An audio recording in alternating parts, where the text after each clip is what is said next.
ठरवा आम्हाला नेमकं आमच्या आयुष्यामध्ये काय करायचं आहे. बहुतांशी जणांनी ठरवलेलंच नाही आहे की मला नेमकं काय करायचं. आणि मी पुन्हा पुन्हा सांगतो, कुणाचं बघून ठरू नका की ह्यानं हे केलंय म्हणून मला ते करायचं आहे, त्यानं ते केलंय म्हणून मला हे करायचं आहे. आपण अंधानुकरण करतो. अंधानुकरण करू नका. चांगल्या गोष्टींचं अनुकरण करा, पण अंधानुकरण करू नका. खरं आहे का, बरं आहे का, चांगलं आहे का, वाईट आहे का, चिकित्सा करा आणि मग ठरवा. सगळ्यांनी उजवा हात वर घ्या बरं. हां, ही 4 बोटं पोरांनो दिसत आहेत का माझी? दिसत आहेत का? हां, सगळ्यांनी ती हनवटीला लावा. ही हनवटी आहे का?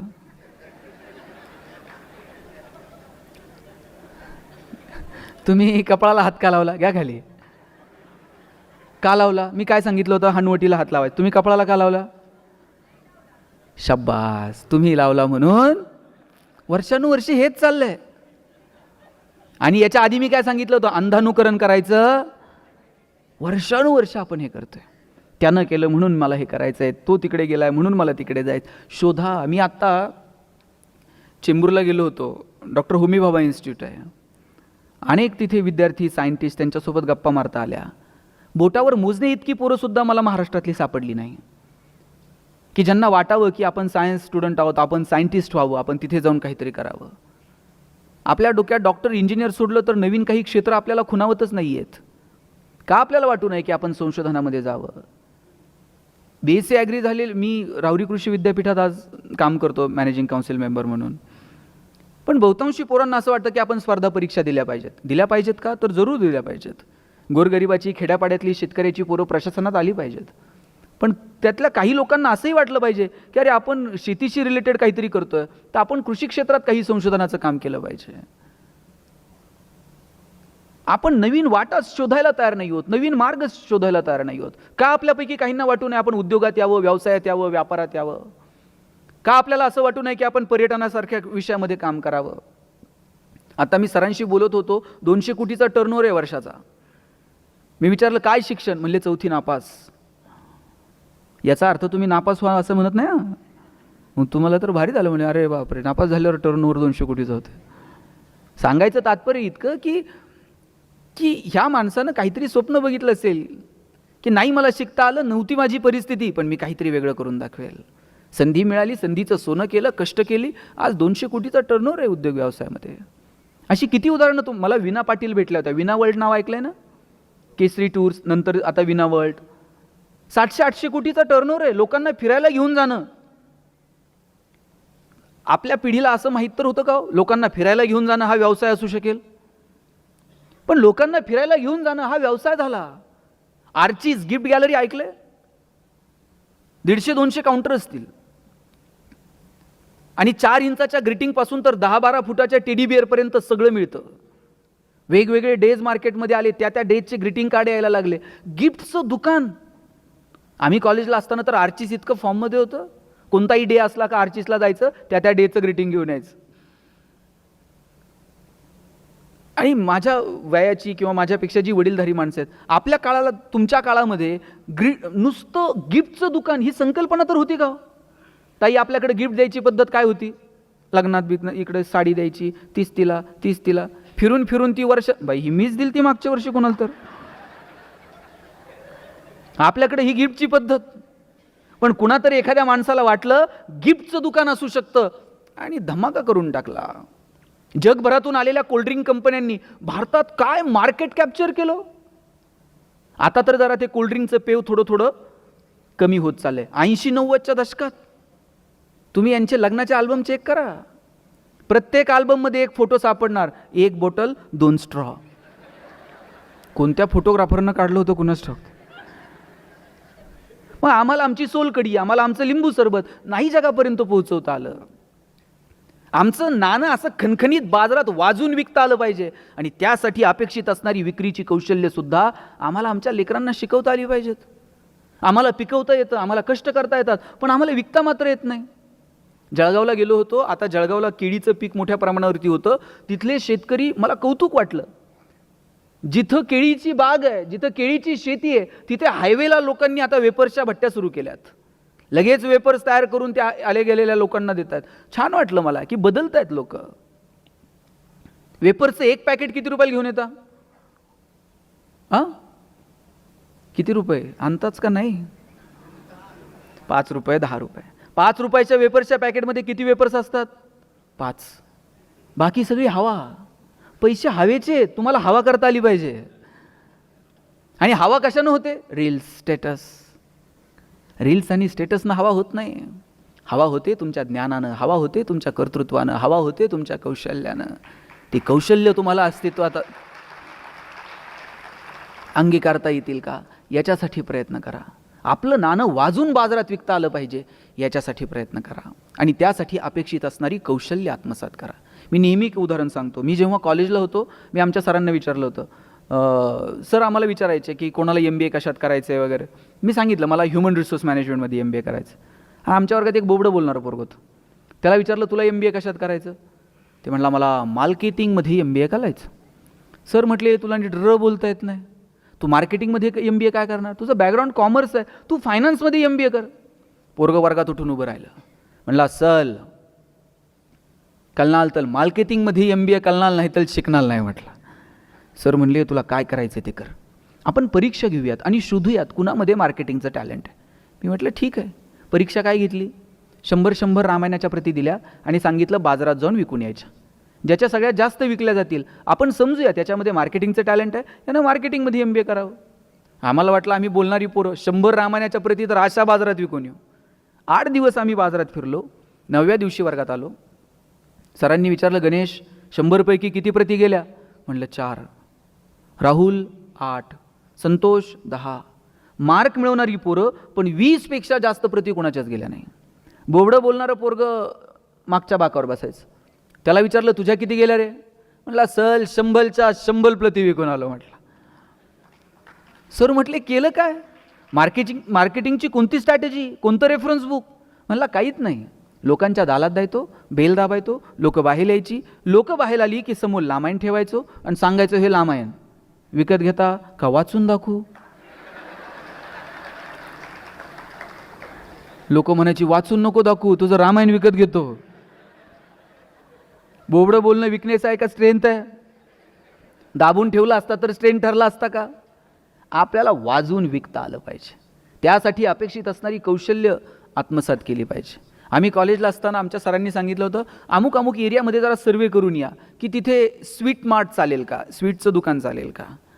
तिथं ऑलरेडी 10-20 दुकानं होती. सगळ्यांनी येऊन रिपोर्ट केला 20 दुकानं आहेत, नवीन दुकान टाकण्यात मजा नाही. एकच पोरगं होतं, त्यानं तिथं जाऊन सांगितलं, म्हणला 20 आहेत याचा अर्थ 21वा पण चालू शकतं. म्हटलं ही दृष्टी आहे आणि ही दृष्टी आम्हाला विकसित करता येईल का?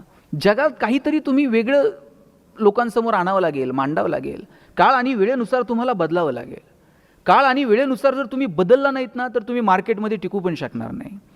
आपल्या पिढीनं आयुष्यात पहिला फोन कोणत्या कंपनीचा घेतला होता साहेब? नोकिया 3310, 1100, 1600, 2600. 3310 तर असा होता एखाद्याला फेकून मारला ना टेंगुळ येईल पण मोबाईलला काय होणार नाही. 3 दिवस त्याची बॅटरी उतरत नव्हती आणि मोनोपोली होती नोकियाची. सगळ्यांकडे नोकिया सोडून दुसरा फोन दिसत नव्हता लवकर. आज नोकिया मार्केटमध्ये आहे का हो? आहे तर किती आहे? का नाही आहे? अँड्रॉइड टेक्नॉलॉजी नोकियानं स्वीकारली नाही, नोकिया नाही टिकू शकलं. दादा हा कॅमेरा कोणत्या कंपनीचा आहे? Sony, Panasonic, Nikon. आता कॉडॅक आहे का? आता कॉडॅक दिसत नाही. आणि तुम्ही तुमच्या आईवडिलांना विचारा त्यांच्या लग्नात कोणता कॅमेरा होता? 100% कॉडॅक. आणि 36च फोटो निघायच्या एका रोलमध्ये. म्हणजे नवरा नवरी हार घालायला आणि फोटोग्राफरचा रोल संपायला. आणि नवरदेव कितीही मागं लागू दे फोटोग्राफरच्या 6-6 महिने अल्बम मिळत नव्हते. ते म्हणणार ते फोटो धुवायला दिलेत, कोणत्या नदीवर जात होतं काय माहीत. आणि जे पाहिजे तेच फोटो नेमके जळालेले असायचे. आता कॉडॅक का नाही आहे? डिजिटल टेक्नॉलॉजी कॉडॅकनं स्वीकारली नाही, कॉडॅक नाही टिकू शकलं. नवीन तंत्रज्ञान तुम्हाला स्वीकारावं लागेल. काळ आणि वेळेनुसार तुम्हाला बदलावं लागेल. नवीन TV आला होता घरात, त्याला सेटर बिटर असायचं, पोरांनी पाहू नये म्हणून लॉक करायचं त्याला. लाईट कमी जास्त व्हायला लागली की स्टेबिलायझर असायचं.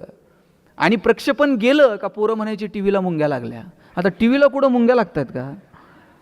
मग यातलं एखादं हुशार असन त्यानं वर जायचं, अँटिना फिरवायचा, एकानं खालून म्हणायचं दिसलं दिसलं, मग त्यानं खाली यायचं, त्यानं खाली येऊस तर इकडं परत प्रक्षेपण गेलेलं असेल. आणि पिक्चर कधीतरी बघायला मिळायचं हो, कधीतरी छायागीत, कधीतरी चित्रगीत, कधीतरी मोगली, कधीतरी चंद्रकांता. एक मी मगाशी जे म्हटलं ना, अभावामध्ये सुख होतं. कधीतरी चित्रपट बघायला मिळायचा म्हणून गर्दी व्हायची टी व्ही समोर. रविवारी रामायण महाभारत असायचं, गावात शांतता असायची, चिडीत चूप. इतकी लोक मजा घ्यायची या सगळ्या गोष्टींची, कारण अभाव होता. आता रोज चित्रपट आहेत, कोणतंही चॅनल लावा. रविवारी 4 वाजता मराठी पिक्चर लागायचा. धूमधडाका, थरथराट, लक्ष्मीकांत बेर्डे, अशोक सराफ, महेश कोठारे यायचा, ओ डॅमेट. आणि मध्येच एक जाहिरात लागायची. आता ह्या तरुण मुलींना ती जाहिरात पाठ नसेल, माहीत नसेल, पण सगळ्या पालकांची मात्र ती जाहिरात पाठ असणार. लाईफ बॉय है जहा, ऐकलं की नाही? खात्री आहे मला आमच्या सगळ्या पिढीविषयी, कारण आमच्याकडे दुसरा पर्याय नव्हतो. जाहिरात बदलायला, चॅनल बदलायला ऑप्शनच नव्हता. जाहिराती सगळ्या पाठ असायच्या. आणि लाईफ बॉयच्या जाहिरातीमध्ये फुटबॉल खेळणारी पोरं दाखवली होती. भारतात कधीतरी फुटबॉलची क्रेज होती का? क्रिकेटची क्रेज होती, पण लाईफ बॉयची मोनोपोली होती. लाईफ बॉयला कुणी म्हणायचं तुम्ही क्रिकेट खेळणारी पोरं का दाखवली? इतका रुबाब होता लाईफ बॉयचा. लोक दुकानात जायची आणि म्हणायची साबण द्या नव्हती म्हणत, लाईफ बॉय द्या म्हणायची. इतका रुबाब लाईफ बॉयचा. पण त्यानंतर राजा हिंदुस्तानी पिक्चर आलेला. करिश्मा कपूर एकदम फॉर्ममध्ये होती. लक्सनं करिश्मा कपूरला ब्रँड अँबॅसेडर केलं. आता लक्सनं करिश्माला ब्रँड अँबॅसेडर केल्यावर फुटबॉल खेळणाऱ्या पोरांकडे कोण बघतंय का? लक्सनं मार्केट कॅप्चर केलं. लाईफ बॉयला कळलं आता करिश्माच्या कॉम्पिटिशनमध्ये फुटबॉल खेळणारी पोरं टिकणार नाहीत. आता त्यांनी लाल रंगाचा ठोकळा साबण बाजूला केला आणि लाईफ बॉय गोल्ड नावाचा गुळगुळीत साबण बाजारात आणला. आणि लाईफ बॉय गोल्डची जाहिरात कोण करत होतं? आता फुटबॉल खेळणारी पोरं नाहीत. लाईफ बॉय गोल्डची जाहिरात करत होता कॉलेजचा एक तरुण मुलगा आणि मुलगी. मुलगी गाडीवरनं उतरते, रागात निघून जाते. मुलगा विचारतो काय झालं? मुलगी सांगते पसीने की बदबू से परेशान. पोरगा घरी जातो, लाईफ बॉय गोल्ड आंघोळ करून येतो. या कंपन्यांना कळलं काळ आणि वेळेनुसार आपल्याला बदलावं लागेल. कोविडमध्ये एक तरी साबण अशी जाहिरात करत होता का आमचा साबण सुगंधी आहे, तो लावल्यावर तुम्ही गोरे व्हाल? कोविडमध्ये कुणाला गोरं व्हायचं पडलं होतं? प्रत्येक साबण एकच जाहिरात करत होता 99.9% कीटाणू से मुक्ती. कोविडमध्ये साहेब संतूर मम्मी बिम्मी सगळं बंद, फक्त कीटाणू आणि मुक्ती. आणि साहेब मला मोती साबणाचं गणित अजून समजलेलं नाही. मोती वर्षभर कुठं असते काय माहित? ते दिवाळीलाच येतंय, वर्षभर झोपतंय, दिवाळीला म्हणतंय उठा उठा मोती साबणानं आंघोळ करायची.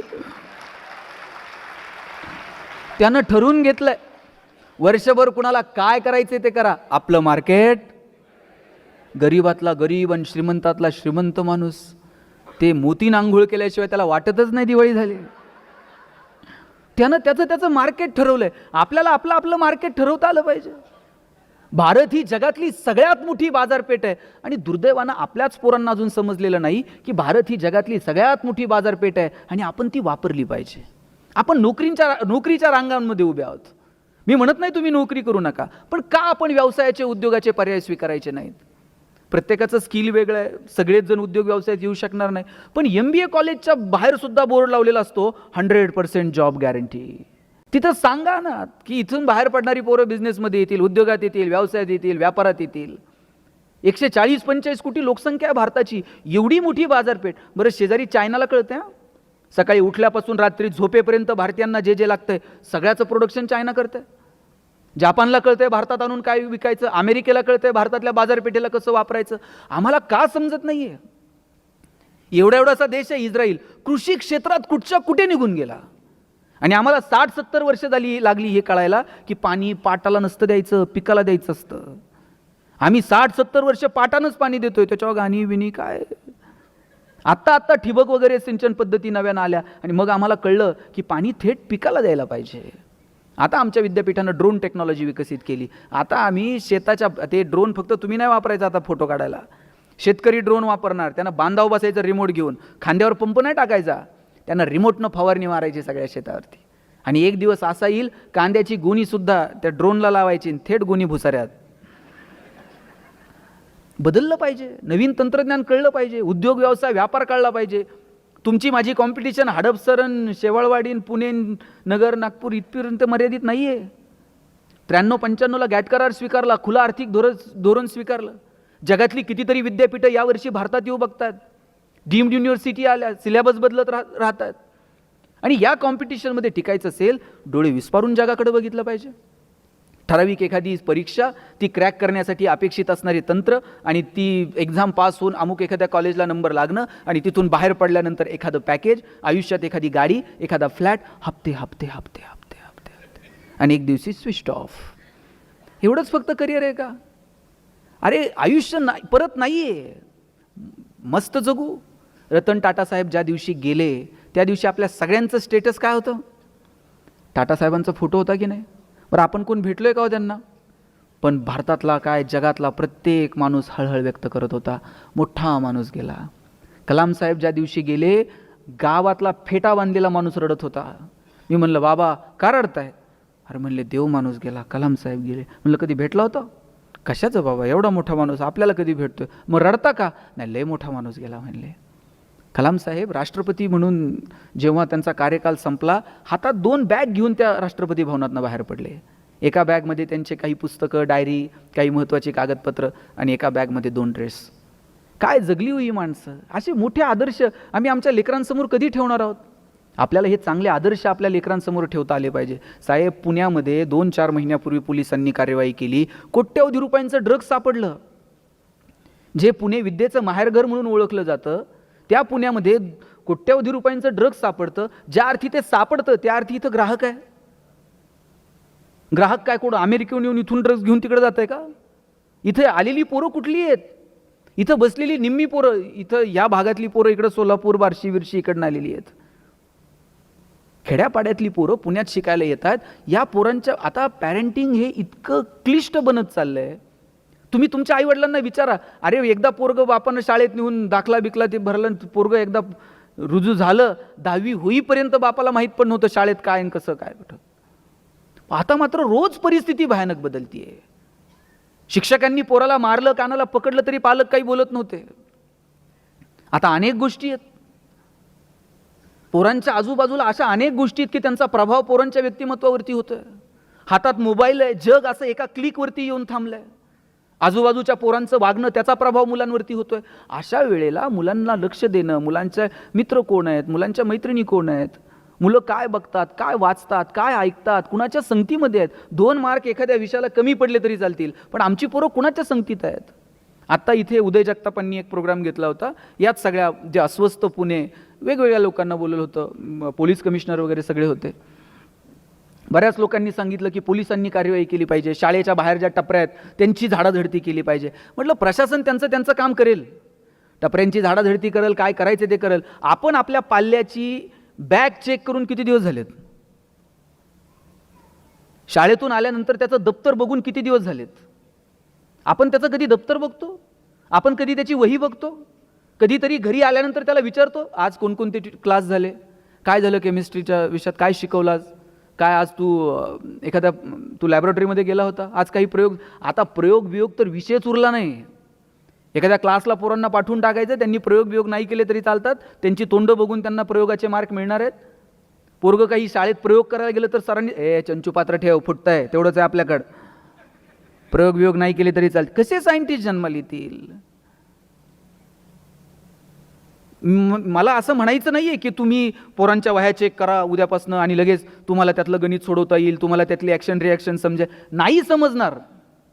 मला मान्य आहे की आता पोरं सिलेबस बदलतोय, झपाट्यानं पुढे जातोय, प्रत्येक गोष्ट आपल्याला नाही सांगता येणार, पण घरी आल्यानंतर कुणीतरी मला विचारतंय, ही भावना महत्वाची आहे. घरी आल्यानंतर आई मला विचारते, आज काय काय शिकवलं. घरी आल्यानंतर वडील 2 मिनिट मला वेळ देतात, विचारतायत, आज काय काय झालं. हे विचारण्याची सवय आपल्या पाल्याला लागली पाहिजे. आणि त्यासाठी म्हणून वेळ द्या. परिस्थिती भयानक आहे, बदलतीये परिस्थिती, आणि अशा वेळेला आपल्या मुलामुलींसोबत आपला संवाद कायम असला पाहिजे. आता 2-2, 2.5 वर्षाच्या मुलांचे सेपरेट बेडरूम आहेत. एक काळ होता 10-10, 12-12 वर्षाची पोरं होईपर्यंत बापाच्या पायावर पाय टाकून झोपत होती. आता 2-2, 2.5 वर्षाच्या पोरांचे सेपरेट बेडरूम. जुन्या काळात आईबापाला शरीराचे धर्म नव्हते का? पण त्यांनी ते जोपासत असताना ठराविक वयापर्यंत मुलांचे स्पर्श तुटू दिले नाहीत. आता 2-2, 2.5 वर्षाचे पोरांचे जर सेपरेट बेडरूम नाही, त्यांनी म्हातारपणी आपला बेड गावाच्या बाहेर काढला ना, ठराविक वयापर्यंत संवाद ठेवा, तो स्पर्श ठेवा, वेळ प्रसंगी कानाला पकडा, वेळ प्रसंगी वेगवेगळ्या विषयांवरती बोला. मुळात आपल्या गप्पांचे विषय बदलायला सुरुवात करा. ठरवून गप्पा मारा एखाद्या विषयावरती. चांगली पुस्तकं द्या, चांगल्या गोष्टी मुलांना सांगा. माझ्या वडिलांनी साहेब मला माझ्या आयुष्यात पुस्तक सोडून दुसरं गिफ्ट दिलेलं मला आठवत नाही. वाढदिवस असला तर त्यांनी पुस्तक आणून द्यायचं. काही त्यांना आनंद झाला, मला काही यश मिळालं, त्यांनी पुस्तक गिफ्ट करायचं. आता मी बघतो 1ली 2रीच्या पोराला बाप बंदूक घेऊन जातोय वाढदिवसाला. पोरगं बापाला मारल्याचं नाटक करतं, बाप मेल्याचं नाटक करतो, त्यात आईला हसायला येतं. कुठल्या विकृतीकडे घेऊन चाललंय? आपल्या घरामध्ये एक छोटीशी लायब्ररी असली पाहिजे, वर्तमानपत्र आलं पाहिजे. किती घरांमध्ये वर्तमानपत्र येतो? आहेत, काही घरं आहेत. आणि त्या वर्तमानपत्रात आपण नेमकं वाचतो काय? पहिलं पान, मागच्या पानावरच्या गॉसिप्स, मधल्या पानावरचं राशी भविष्य आणि रेसिपी. कधीतरी अग्रलेख वाचा. एखाद्या ताज्या विषयांवरती त्या संपादकानं मांडलेलं मत असतं, त्याच्यावर तुमची मतं काय त्याच्यावरती चर्चा करा. चांगल्या